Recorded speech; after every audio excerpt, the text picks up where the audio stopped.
அண்ணல் அம்பேத்கர் அவர்களுடைய இந்த நூல் வெளியீட்டு விழாவில் கலந்துக்கிறது, அதுவும் இந்த முக்கியமான நாளில் கலந்துக்கிறது எனக்கு கிடைச்ச மிகப்பெரிய ஒரு வரமாக நான் நினைக்கிறேன். விகடன் குழும நிறுவன தலைவர் திரு ஸ்ரீனிவாசன் அவர்கள், அண்ணல் அம்பேத்கர் அவர்களுடைய பேரன் திரு ஆனந்த் டெல்டும்டே அவர்கள், நீதியரசர் ஓய்வு பெற்ற நீதியரசர் திரு சந்துரு அவர்கள், திரு ஆதவ் அர்ஜுனா அவர்கள், என் நெஞ்சில் குடியிருக்கும்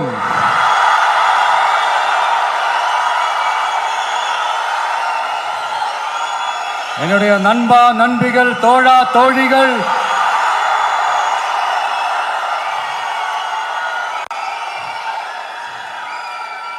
உங்க எல்லாரும் கூடவும் இவங்க எல்லாரும் கூடவும் இந்த ஸ்டேஜில் நானும் இருக்கிறது எனக்கு ரொம்ப பெருமையா இருக்கு.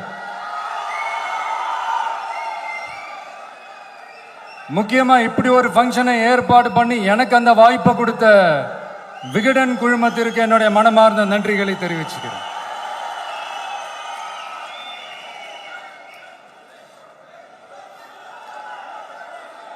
இன்னைக்கும் நிறைய பேர்கிட்ட உங்க ஃபேவரட்டான ஹாலிடே டெஸ்டினேஷன் எதுன்னு கேட்டீங்கன்னா நியூயார்க் சிட்டின்னு சொல்லுவாங்க. ஏன்னா அங்கே போய் ஒரு 2-3 நாள் தங்கிட்டு வர்றதே அது ஒரு பெரிய ஸ்டேட்டஸ் ஆகவும் ஒரு பெரிய அச்சீவ்மெண்ட் ஆகவும் நினைப்பாங்க. ஆனால் 100 வருஷத்துக்கு முன்னாடியே நியூயார்க்லாம் போய் அங்கே உலக புகழ் பெற்ற கொலம்பியா யூனிவர்சிட்டியிலலாம் போய் படித்து டாக்டர் பட்டம் வாங்கி சாதிச்ச ஒரு அசாத்திய மாணவர் ஒருத்தர் இருந்தார். அது கூட பெருசு இல்லை, அவர் எந்த சூழ்நிலையில அங்க போய் படிச்சு சாதிச்சாருன்றதான் மிகப்பெரிய விஷயம். அன்னைக்கு அந்த மாணவரை, நீ இந்த சாதியில பிறந்திருக்கிற, உனக்கெல்லாம் படிக்கிறதுக்கெல்லாம் தகுதி இல்லை, நீ எல்லாம் எதுக்கு ஸ்கூலுக்கு வர, அப்படி இப்படின்ட்டு அவர் வாழ்ற சமூகமே அவரை தடுத்துச்சு. அதையும் மீறி அந்த மாணவர் பள்ளிக்கூடம் போனா சக மாணவர்களுடன் சரிசமா உட்கார்ந்து படிக்க அவருக்கு அனுமதி இல்லை. தாக எடுத்தா தண்ணி கூட குடிக்க முடியல. அப்படி அத்தனை சக்திகளும் அவருக்கு எதிராக இருந்தது. ஆனா ஒரே ஒரு சக்தி மட்டும்தான், நீ படி, எத்தனை தடைகள் வந்தாலும் படி, தொடர்ந்து படி அப்படின்னு சொல்லிக்கிட்டே இருந்தது. அதுதான் அந்த மாணவருக்குள்ள இருந்த அந்த வைராக்கியம். அந்த சின்ன வயசுல அந்த மாணவருக்குள்ள எப்படி அப்படி ஒரு வைராக்கியம் வந்துச்சுன்னு நினைச்சு பார்க்கும்போது உண்மையிலே பிரமிப்பா தான் இருந்துச்சு.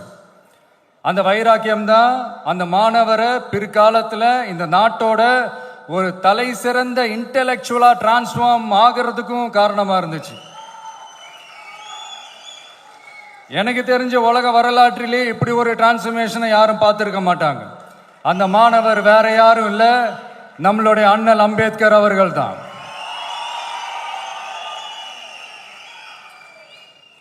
வன்மத்தை மட்டுமே தனக்கு காட்டிய இந்த சமூகத்திற்கு அவர் திருப்பி என்ன செஞ்சாரு அப்படின்னு அதை படிச்சு பார்க்கும்போது உண்மையிலே மெய்சில் இருக்க வச்சுது.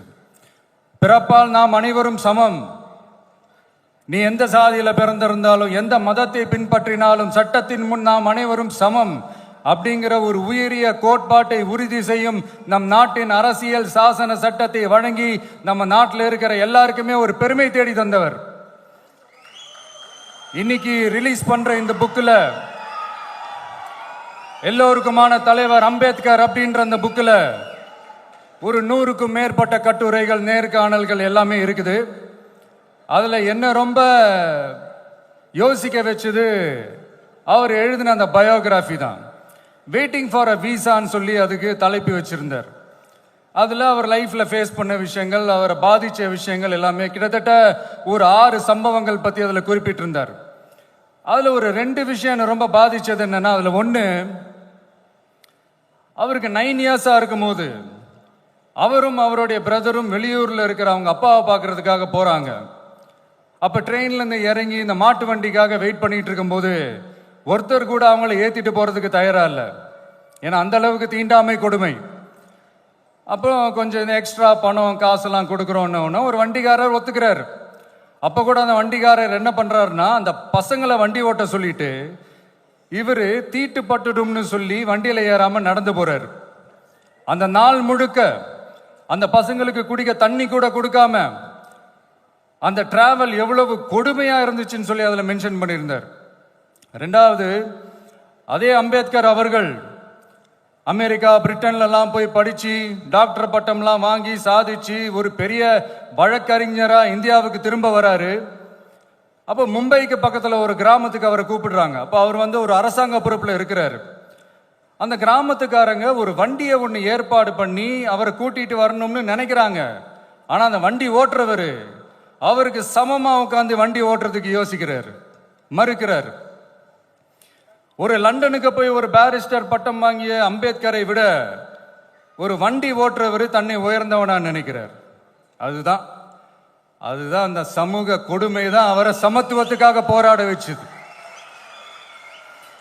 எனக்கு ஒரு டவுட்டுங்க, இன்னைக்கு திரு அம்பேத்கர் அவர்கள் உயிரோடு இருந்திருந்தா என்ன நினைப்பாரு? இன்னைக்கு இருக்கிற நம்ம இந்தியாவை பார்த்து அவர் பெருமைப்படுவாரா, இல்ல வருத்தப்படுவாரா, இல்ல அப்படியே வருத்தப்பட்ட எதை நினைச்சு வருத்தப்படுவாரு? இன்னைக்கு நம்ம நாடு முழு வளர்ச்சி அடையணும்னா ஜனநாயகம் காக்கப்படணும். அந்த ஜனநாயகம் காக்கப்படணும்னா அரசியல் அமைப்பு சட்டம் காக்கப்படணும். அதுக்கான பொறுப்பு, அந்த கடமை நம்ம ஒவ்வொருத்தருக்கிட்டையும் இருக்கணும்னு தோணுச்சு.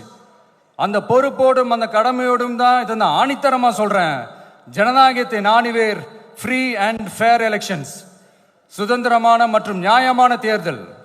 தேர்தல் நியாயமா நடக்கலன்னு நான் சொல்ல வரல, பட் சுதந்திரமாகவும் நியாயமாகவும் தான் தேர்தல் நடக்குது அப்படிங்கிற அந்த அசைக்க முடியாத நம்பிக்கை நம்ம ஒவ்வொரு இந்தியனுக்கும் இருக்கணும்னு தோணுச்சு. அது அமையணும்னா தேர்தல் ஆணையர்கள் கான்சென்சஸ், அதாவது ஒருமித்த கருத்து அடிப்படையில் மட்டும்தான் நியமிக்கப்பட வேண்டும் அப்படின்றத என்னுடைய ஒரு வலிமையான ஒரு கோரிக்கை. ரெண்டாவது, ஏப்ரல் 14 அண்ணல் அம்பேத்கர் அவர்களுடைய பிறந்த நாள். அன்னைக்கு தான் நம்ம ஒட்டுமொத்த இந்தியர்களுக்குமான ஜனநாயக உரிமைகள் பிறந்த தினம். அதனால அந்த டேட்டை இந்தியாவோட ஜனநாயக உரிமைகள் தினமா அறிவிக்கணும்.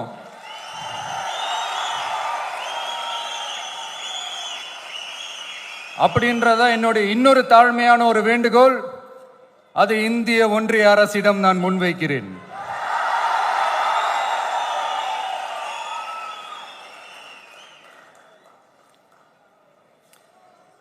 அம்பேத்கர் அவர்களை பத்தி யோசிக்கும் போது கண்டிப்பா சட்டம் ஒழுங்கு சமூக நீதியை பத்தி யோசிக்காம இருக்கவே முடியாது. இன்னைக்கும் மணிப்பூர்ல என்ன நடக்குதுன்னு நம்ம எல்லாருக்குமே தெரியும். ஆனா அதை பத்தி கொஞ்சம் கூட அதை கண்டுக்காம ஒரு அரசு மேல இருந்து நம்மளை ஆண்டுகிட்டு இருக்கு.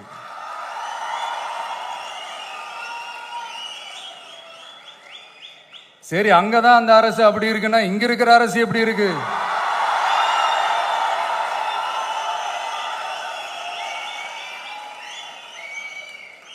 இங்க நம்ம தமிழ்நாட்டில் வேங்கை வயல்னு ஒரு ஊர்ல என்ன நடந்துச்சுன்னு நம்ம எல்லாருக்குமே தெரியும்.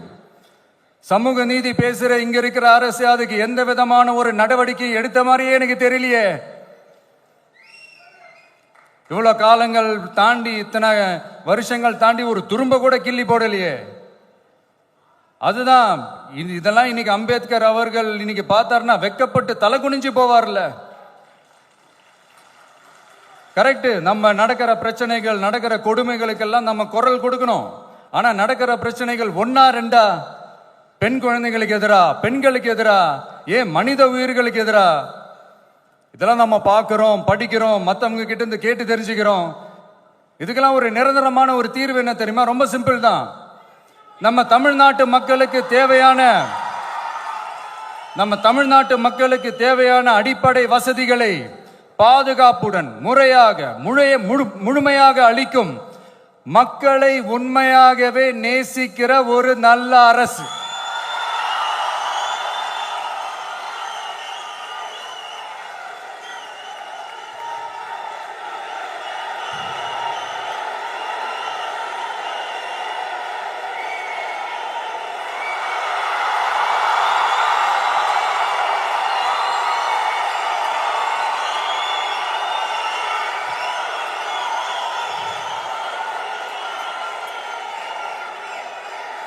அதான் சொன்னேன், இது அமைஞ்சிட்டாலே போதும், அதான் ரொம்ப சிம்பிள்னு சொன்னேன்.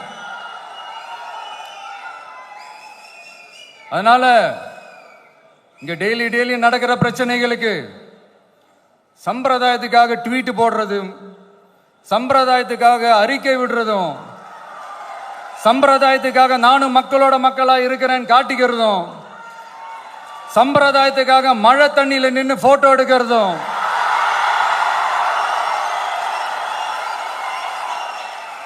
எனக்கு அதுல கொஞ்சம் கூட உடன்பாடே இல்லை.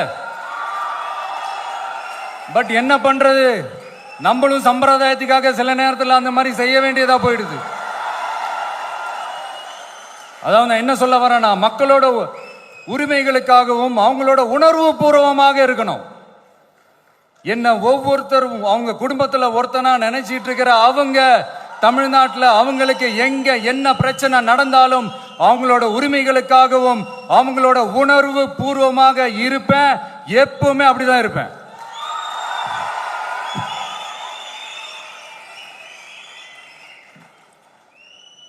மக்கள் உணர்வுகளை மதிக்க தெரியாத, மக்களுக்கு அடிப்படை சமூக நீதியான பாதுகாப்பை கூட உறுதி செய்ய இயலாத, கூட்டணி கணக்குகளை மட்டுமே நம்பி இருமாப்புடன் 200 வெல்வோம்,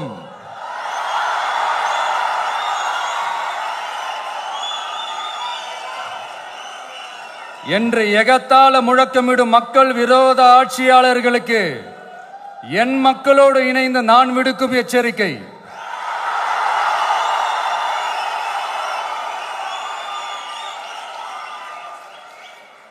நீங்க உங்களோட சுயநலனுக்காக பல வழிகளில் பாதுகாத்து வரும் உங்கள் கூட்டணி கணக்குகள் அனைத்தும் 2026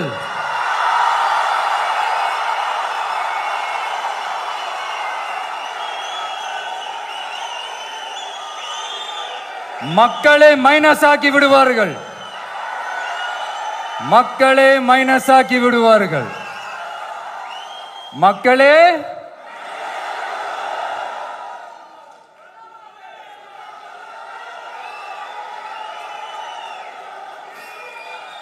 எனக்கு இந்த வாய்ப்பு கொடுத்த விகடன் குழுமத்திற்கும் வந்திருக்கும் பெரியோர்களுக்கும் சான்றோர்களுக்கும் மீண்டும் என்னுடைய வணக்கங்கள், மீண்டும் என்னுடைய நன்றிகள். கடைசியா ஒரே ஒரு விஷயம், விடுதலை சிறுத்தைகள் தலைவர் திரு தோல் திருமாவளவன் அவர்கள்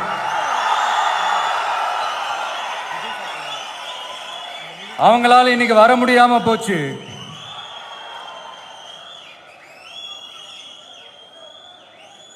அம்பேத்கர் அவர்களுடைய புத்தக வெளியீட்டு விழாவிற்கு கூட அவரால் கலந்துக்க முடியாத அளவிற்கு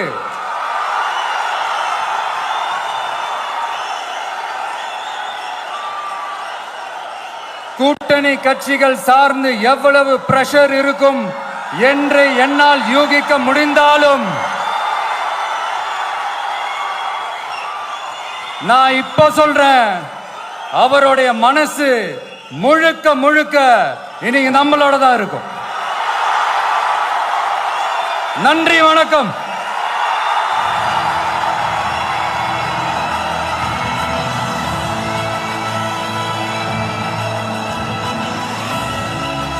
அனல் பறக்கும்